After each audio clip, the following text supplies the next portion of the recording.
Well, I will not be vlogging for a little while, but I thought it's been a month and I kind of just dropped off and I need to update you on what is going on with my life and why time just doesn't allow me to vlog at the moment. So I let you go about the 12th of January. It is the 13th of February today. So it's been basically 30 days, a whole month, or 31 days even. Anyhow, it's been a whole month and I thought I'd just update you. Wonder how many times I'm going to say update in this video. We'll see, we'll see. Well, when I dropped you off, I was in this kind of limbo world. I did not know what was going on with my heart. I did not know what was going on with my health overall. I was getting very, very tired, very, very exhausted. But just walking around, having issues breathing. I was having issues with my migraines, and I was worried about the little prolactinoma in my brain. It's there somewhere. But yeah, I had back-to-back doctor's appointment all through that week, just after I stopped vlogging, and the consensus is my heart is fine. There's no problem with my heart. I do have double beats, but they're just natural double beats. I don't have to worry about them.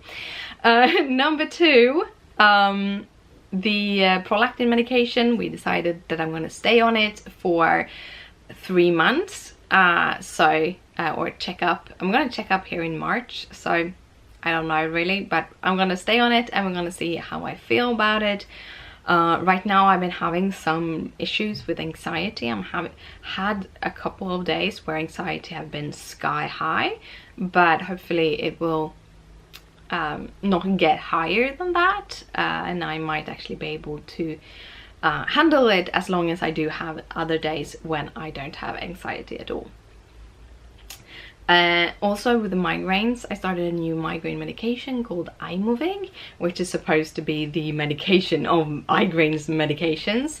It is a syringe, or one of those, almost looks like a insulin shot thing, pen, but it's just one dose, so you just put it and you drive it into your tummy and you get it. And the first time the doctors did the injection.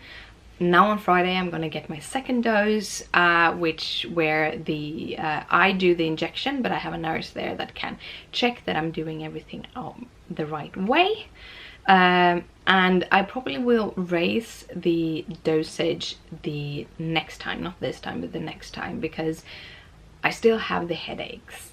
Everything else is gone. I don't have the auras, the side effects. I don't have any problems speaking really, which is awesome. I don't have the tics. So there's a lot of those things that has gone away, but my migraine, the headache part of the migraine, has actually been risen. So we'll see. We have to discuss it, me and my doctor, and so on.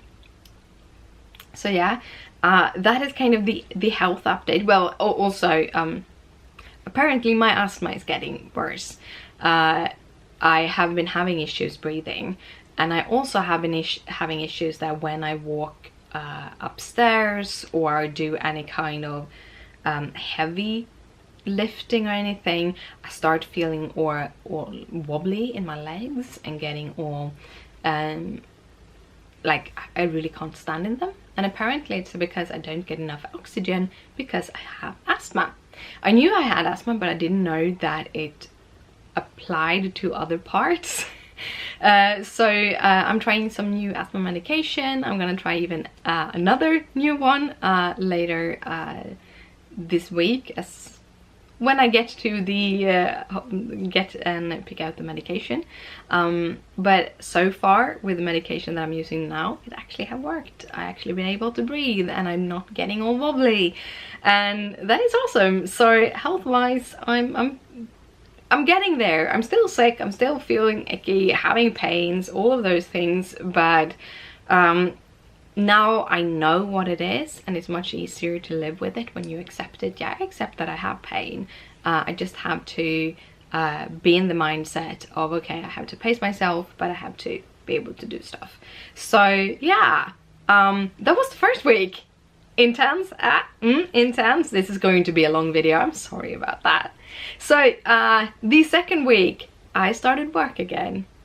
I'm at 50% at work, and this is also one of the big reasons why I haven't been vlogging. Most of week 2 and 3 was actually just going to work, doing 4 hours, going home, sitting in the sofa and cross-stitching. That was the whole day. That is not a lot of vlogging content. I didn't really do anything outside of that because I didn't have the energy to. I did a few things on the weekends, and I'm going to show you them later. It's crafty stuff, so I can show you the results. But yeah, that was week 2 and 3. I'm now on week 4 or 5 or something like that. It's starting to get a little bit easier. I'm starting to be able to do a little bit of things outside of those 4 hours. It's still very intense, but I'm seeing that it is a little bit alleviating. I'm being able to play around doing some stuff, so hopefully it's going to get better and better, and I'm going to be able to do more and more.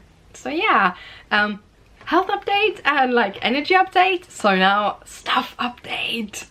I'm not shopping. That is a big thing. Trying to stay off any kind of shopping, whether it be craft shopping or anything.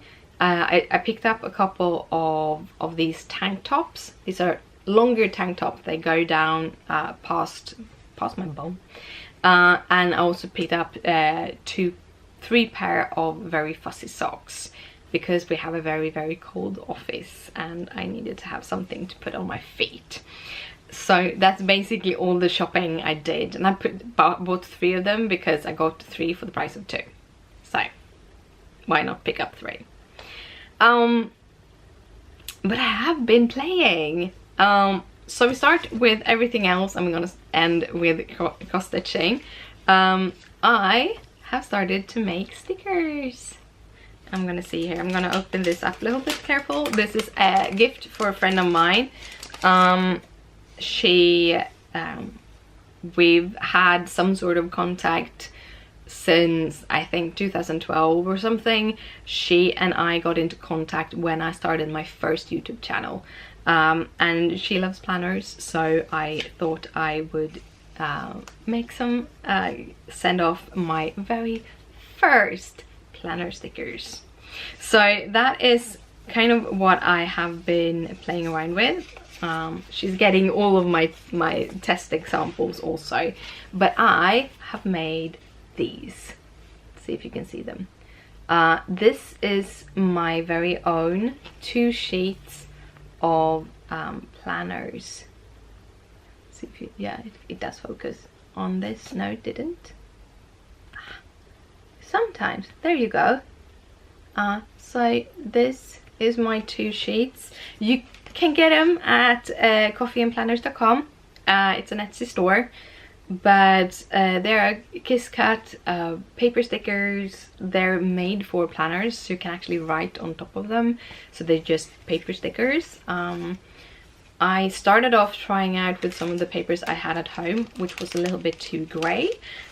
Picked up some white paper, which I really, really liked, and I ended up making the stickers. So yeah, that was a lot of fun. I am getting more and more comfortable working in Illustrator because that is how I made all the stickers, and I will be making a lot more, learning how the colors in the printer work with the paper and all of those things. There's so much things to learn. Then this weekend was the first time I colored in 3 months. It's just sick on how long it went. I made my last YouTube video in the middle of November. I did make one that never got up either at the blog or on the YouTube or anything. It was supposed to, and I totally forgot about it. So I have it lying around somewhere. but it is a Christmas card, so I didn't feel like I wanted to use that one now in the middle of January. But yeah, so then I went on my trip to Florida, and then I got back and everything. There was so many things to do and things to, yeah, and a device I didn't have, so I didn't do anything. I just been cross-stitching. Really, honestly, I just been cross-stitching. But I did make 2 cards, and I wanted to show you them. So I'm using the same image. She's called Bailey Blowing Kisses, and there's kitty hair and everything.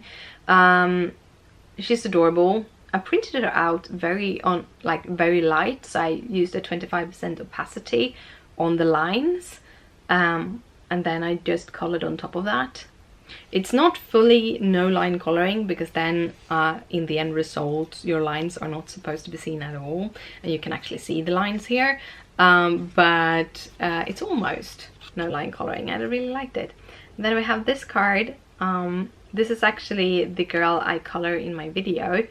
I did record both of them, both of them, but I loved her hair a little bit more, so she was the one that came into the video, and that's where I showed you how to make these cards, which are super simple. These are the most simple cards you can make, because the whole attraction is the coloring. So yeah, Valentine's cards. And then now we come to the last part that I have been doing when it comes to all things crafts, and that is cross-stitching. And when I've been cross-stitching, I have been tracking everything in my small little books. So first of all, this is a passport size.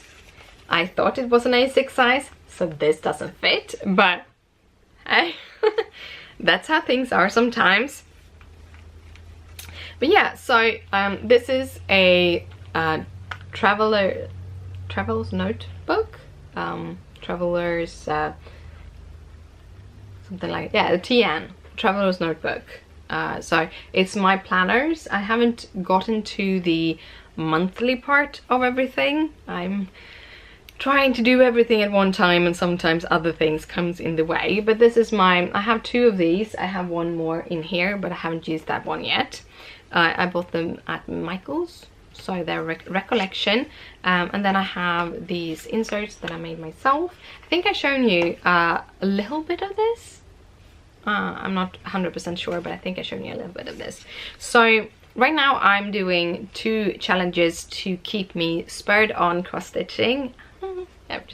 I just love working with Wrath right now. I am a monogamous stitcher this month. I'm gonna be a monogamous stitcher for the next 100 days, or I'm at day 38 today, so up to the 100th of those I'm at least going to be monogamous to Wrath. Also, I'm doing the Stitch Around the World challenge on the same piece. So one of the things I've been thinking is that I'm going to be monogamous till both of those challenges has ended, and then we'll see what I will do. But I wanted to show you how I've been tracking my things. So this is the little notebook. I have a page, a start page, where it's like you can write your name and everything. Right now I'm not taking this with me anymore, or anywhere. But if I did, I would write my name and address so that I could get it back, maybe. And then I have written down all of the like travels in my little book. So every line has which number of route it is, which route it is. This is London, Paris. And then how many stitches I'm supposed to do on that route. And to finish it off then, every day when I finish stitching, I write up the date and how many stitches I have done. And if I have days, yeah, this day, that goes over where I end the route here, and then I fill in the rest of the stitches in the next route. Or in this case, I think I finished it off there and continued on the one underneath. I also learned something about the challenge, and that is you need to take a photo from every route end, and I forgot to do that one day when I was sitting, and I was getting like almost 2,000 stitches in a day. And therefore when I didn't photograph, so the photograph I actually took at the end have to go for that specific route. So I called that a detour. So basically I stitched all the stitches for this route and finished the route, but I didn't take the picture, and because of that the picture I took actually had both routes with it, but I wasn't allowed to do that, so I added those stitches at the detour, and then I got to restart take a new photo after I'd done this. So I restarted this and had to add more stitches on top of that one. It was an adventure, and I've done a couple of those detours because I have a tendency to forget. However, I do also have like a 2-stitch detour because I was going on, I had one long row of like 8 stitches and I needed 6. And the detour was 2 because I'm not going to take a photo with 2 half stitches done. That's not gonna happen. So yeah, that is how I track the Stitch Around the World. I am going to put at the end of this, I'm going to put in a little clip of where my project was the last time I picked it out of the frame, because that is what you're here for, right? To see my big wrath out of the frame. Another thing is I do have tracked in similar sized little booklet. Same thing on the front page, I could add those things. Then I have added small boxes for every day for 100 days, and then every day at the end of the day I write in how many stitches I have done.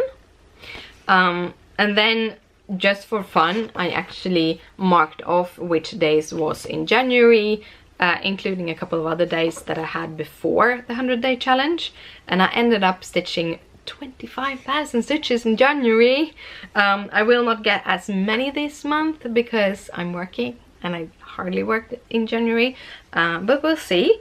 I'm on day 38, so my 100-day challenge goal is 100 stitches a day. The challenge itself says you want to put your goal at a minimum of 5 stitches, I think it was, and then you can do whatever 100-day goal you want to.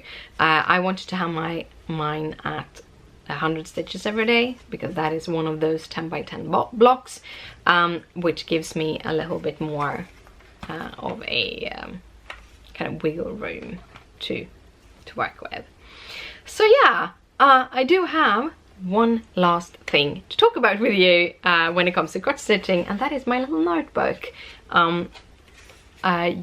You know that I love parking my cross stitches, and with the parking, for me, I park for between 20 and 30 stitches width, depending on how the pattern looks. And I've been kind of, before I did this challenge, I was counting just the finished full rows. And then the kind of pieces that went down, I counted them after I finished the rows, so I could have a whole bunch of half corners that I hadn't counted for day 3, even though I stitched them day 3, to have them in day 4 or next day. It wasn't a challenge, it was more, I like tracking things, okay? But now with the 100-day challenge, I need to track every stitch. And I was getting annoyed with having to count the same stitches over and over again, so I figured out a way to do it. I started doing it just sketching on some envelopes that I had laying around, like old envelopes, but I ended up sorry, I have a little bit of a cold. I ended up actually creating that same grid in a little booklet like this, and I'm gonna show you the last pages because that will show you more how I do it. So I start by, in the upper corner, mark how many stitches the the columns are. And the columns are usually like 10 stitches, but if you're at the beginning or at the end of a page, for me, I do have like when you have overlapping boxes. So in this case I had 7 stitches, 4 stitches 4 stitches that way. Also I'm longer down on the page, so the top box was 7 stitches high and the bottom box was 8 stitches high. And then I just count how many stitches there's supposed to be in every box. On this page I actually ended up doing it on every one. And then when I count them, if it's a full box, it's 100 stitches. This is 7, it's 70 on those for full boxes. And then I have split it in half, because I usually finish at least the full box in a day. So split it in half and do the top part, how many stitches that is. And the next day I use another color and have the bottom part. Really, it makes it easier to count, and then I just take my calculator and go through every box and like put them together, and I end up having the amount of stitches that I have. Also I do things like this little arrow here. This is how many stitches I did that day on the previous page. I have that arrow up here too. So yeah, that is my tracking, which I really want to share with you, because I really enjoy listening to other people talking about how they stitch, what kind of techniques they do, and what kind of streamlines their process.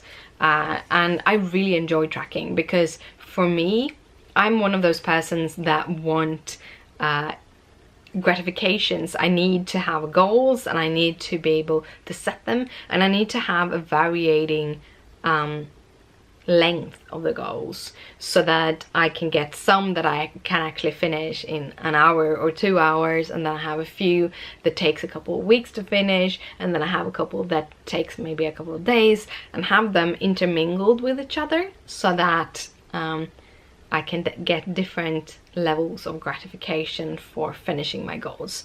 And by tracking my stitches, I get that gratification, and that makes me stitch more, and it makes me not get bored from stitching and not feel like lose my bug, because when I have periods when my bug, or what you want to call it, has jumped out the window and stitching isn't super fun, I can kind of lean on the emotional positive effect of going through the challenges. So yeah, it's a way for me to actually get this wrap done, because I've been working on her since 2013. I have finished 3 other Heaven and Earth designs in between, and it has nothing to do with not loving the design. It's just I think it is the red colors, that it is a little bit intense with red colors, but I'm working hard. I'm gonna get her done. So yeah, that was a very rather long video, just 20 minutes long, just me chatting with you. I'm hoping that is okay, a little bit of an update, hoping to come in and update you later on, maybe weekly or something like that. And I'm gonna try to make a bunch of smaller clips that I can put in, like the picture of Wrath that you got a little bit earlier. But yeah, I want to say thank you so much for watching. Again, if you have any questions, want any clarification with something, or you want me to talk about something in my upcoming video, just hit it down in the description down below, and I'll see you later. Bye!